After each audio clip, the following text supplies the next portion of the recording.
Hi, this is Wei-Shin again, and I'm here at Audiology with Dr. Workman, and we're going to find out a little bit more about how sleep phones are being used in an audiology environment.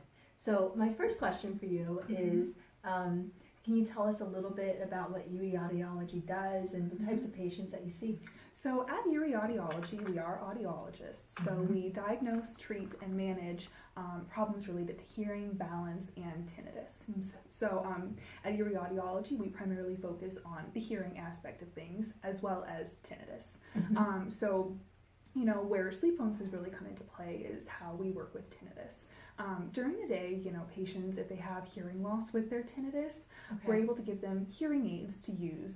And tinnitus is kind of a ringing in the ears or a pulsing in the ears? Yeah, it can be perceived really in any number of ways. It's been described as a ringing, a pulsing, a buzzing, a whistling.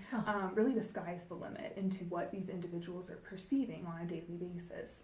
I heard a lot of people have this. A lot of people like do 30% have it. or something? It's certainly like a large by the time number. You get yeah, being older. It's a lot, and certainly not a lot of people are, seeking or receiving the help that they need for it. So that's what, we've really been able to do is, provide that one-on-one attention that some of these patients really need.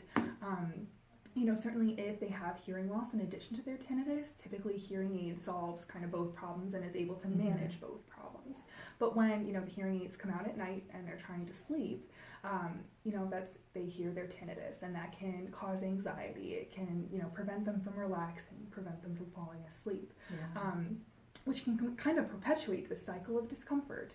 And in the past, before I heard about sleep phones, I would generally, recommend trying to keep a tabletop sound generator, playing some kind of nature sounds, like a white noise, nature, really anything that is particularly soothing, just to keep the environment sound enriched. So that the tinnitus doesn't bother them as much. So if they wake up in the middle of the night, it's not stark silence and, blazing tinnitus. So that way we're able to provide, less of a contrast between the tinnitus and something else that's soothing. Which is great in theory, but if there's anyone else that's in the room with them at night trying to sleep and they don't like to listen to that sound, now the other person's not too happy. So what the sleep phones has really, opened up a door to do is allow people to listen to these soothing sounds at, like I mentioned before, safe levels, and really just, listen to by themselves. They're not disturbing anyone else, and they're at the same time, able to put themselves hopefully into a more relaxing state of mind, to distract themselves and manage the tinnitus in that moment. Okay. Yes. Yeah. So I guess you also see some musicians sometimes, right? We do also see some musicians, and certainly that's something we will offer, custom hearing protection, filtered plugs so that they can preserve the frequency response of their music. Also as a musician, that's something that's really important to me. You definitely want the right kind of product. So certainly... What do you play? I play the flute and the piccolo and the piano. Wow, so multi-talented. Not really. But certainly hearing protection is a big thing there because you need to preserve what you have.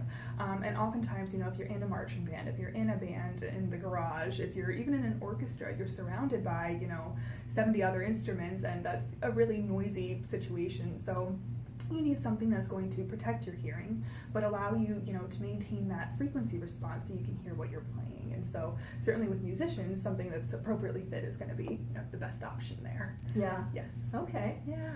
And I guess my other question is, like, aside from tinnitus, are there other situations, like maybe, I guess you're traveling soon too, right? And so you're going to be using sleep phones? Yes, I will.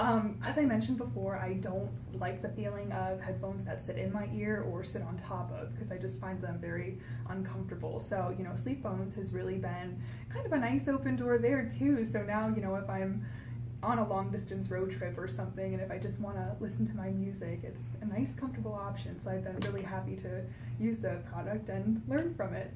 Okay, So, great. yes. So another question that we got from the audience was the types of music that you can listen to. So some people might like piano or rock or white noise. Like, are there specific suggestions you have for I tinnitus? would say, for tinnitus, it's kind of specific. You typically don't want to listen necessarily to music because, we want to keep, our emotions pretty neutral at that time. And music is one of those things that can really elicit, a lot of emotion. So it's really best to, I typically recommend a neutral sound. So something like white noise, or if you can listen to like wind chimes, something where like you can't really predict what's coming next.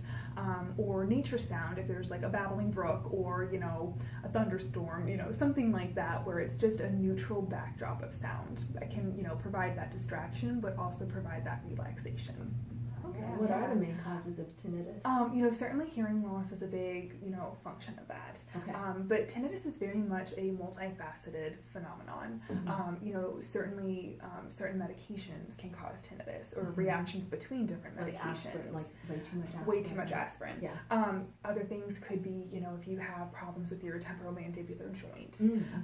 If you've ever had head or neck injury, that can also cause tinnitus.